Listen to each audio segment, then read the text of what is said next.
প্রথম বিষয় যেটা, সেটা হচ্ছে আপকামিং বিপিএল এর চ্যাম্পিয়ন টিম ফরচুন বরিশাল থাকছে না। সিরিয়াসলি, ফরচুন বরিশাল যদি আপকামিং বিপিএল এ না থাকে, ফরচুন বরিশাল ডেফিনেটলি টানা 3টা ফাইনাল খেলেছে, সবশেষ 2টাতে চ্যাম্পিয়ন হয়েছে। বড় বড় ক্রিকেটারদেরকে তারা নিয়ে এসেছে। বিপিএল মানে কি, যে আপনি খেলা দেখতে যাবেন তো হচ্ছে এক্সাইটমেন্টের জন্য, বড় তারকারা কি করেন সেটা দেখার জন্য। সো আপনি যদি বিপিএল এর দলে ওই রাজশাহীর মতো, দুর্বার রাজশাহীর মতো ভুয়া ক্রিকেটারদেরকে এখানটা নিয়ে আসেন, আদাপুর কি যেন রয়েছে, আইনস্টাইন, নিউটন, এই টাইপের ক্রিকেটারকে দেখার জন্য তো আসলে কেউ যায় না। সো যেই দলগুলো ইনভেস্ট করেছে কোটি কোটি টাকা, চ্যাম্পিয়নশিপ ঘরে তুলেছে, এন্টারটেইন করেছে দর্শকদেরকে টেলিভিশনে আর মাঠে, সেই দলগুলোর একটা, প্রধান দলগুলোর একটা Fortune Barishal, they are not going to participate in the upcoming BPL.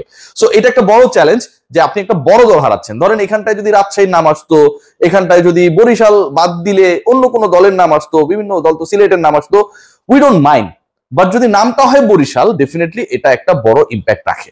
So Barishal মানে চ্যাম্পিয়ন টিম বিপিএল এ থাকছে না, এটা একটা বড় সেটব্যাক। দ্বিতীয় পয়েন্ট যেটা, সেটা হচ্ছে এখন পর্যন্ত আপকামিং বিপিএল এ একটা দল মাত্র কনফার্ম।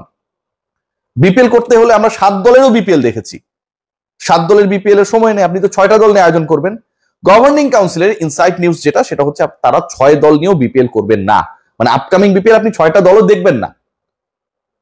গভর্নিং কাউন্সিল 6টা দলও খেলানোর অবস্থায় নেই, এবং এই সিচুয়েশন যখন, তখন একটা দল মাত্র কনফার্ম, সেটা হচ্ছে Rangpur Riders. Rangpur Riders BPL এর এক্সপেরিয়েন্সড টিমগুলোর একটা, ভালো দল যারা গড়েছে বিভিন্ন সময় সেই দলগুলোর একটা, এবং রংপুর রাইডার্স কেন্দ্রিক মালিকানার সাথে, ম্যানেজমেন্টের সাথে যারা জড়িত, তাদের অন্তত 2জন ব্যক্তি বাংলাদেশ ক্রিকেট বোর্ডের পরিচালনা পর্ষদে রয়েছে। সো তাদের একটা মোরাল বাইন্ডিংস রয়েছে যে এটা করতে হবে, ভালো দল করতে হবে। এবং রংপুর রাইডার্সের যেহেতু হচ্ছে মানে প্রিভিয়াস আসরগুলোতেও একটা বড় রোল ছিল, সো তারা থাকছে। কিন্তু রংপুর রাইডার্স ছাড়া অন্য দলগুলোর সিচুয়েশন, ঢাকার যে দলটা খেলবে, বা ঢাকা ক্যাপিটাল সিটিকে তো আপনি বাদ দিয়ে বিপিএল করবেন না, সেখানটায়ও ইন্টারেস্টিংলি লাস্ট যে ফ্র্যাঞ্চাইজিটা ছিল, সেই ফ্র্যাঞ্চাইজি থাকছে না। তাদের ইন্টিগ্রিটি নিয়ে বিভিন্ন সময় বিভিন্ন গণমাধ্যমে সংবাদ এসেছে, আমার খবর না। সো ঢাকা থাকছে না। চিটং এর সাথে একটা লিগাল টানাপোড়েন বাংলাদেশ ক্রিকেট বোর্ডের, এবং এটা এখনো ক্লিয়ার না। ক্রিকেট বোর্ড তাদের সাথে তাদের সম্পর্কটা এখন পর্যন্ত ক্লিয়ারলি ডেসক্রাইব করে নাই, যেটাও কিন্তু প্যাথেটিক। ভালো খারাপ আপনাকে তো বলতে হবে।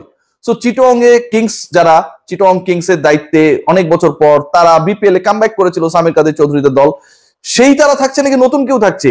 বিপিএল শুরুর অপেক্ষা মাত্র 2 মাসের, সেই ব্যাপারটাও কিন্তু অস্পষ্টতায় রয়েছে। রাজশাহীর টিম গত বিপিএল এ বাংলাদেশকে ডুবিয়েছে, তারা থাকবে না, নো ডাউট।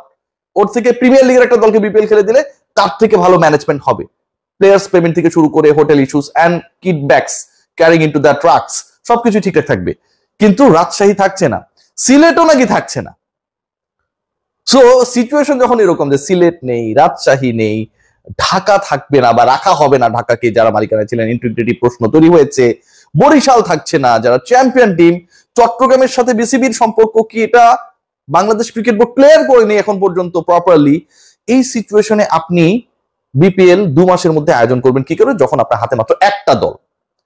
পয়েন্ট নাম্বার 3, যে পরবর্তী BPL it's very much interesting মানে নিউজ আপনাদের সাথে শেয়ার করি। বাংলাদেশ ক্রিকেট বোর্ড নাকি প্ল্যান করছে যে 5 দলের বিপিএল করবে, এই আলোচনা আমরা শুনেছি। এখন যে সিচুয়েশন, তাতে বিপিএল এর দল সংখ্যা 5টা নাও হতে পারে, এবং সেক্ষেত্রে বিপিএল খেলবে মাত্র 4টা দল।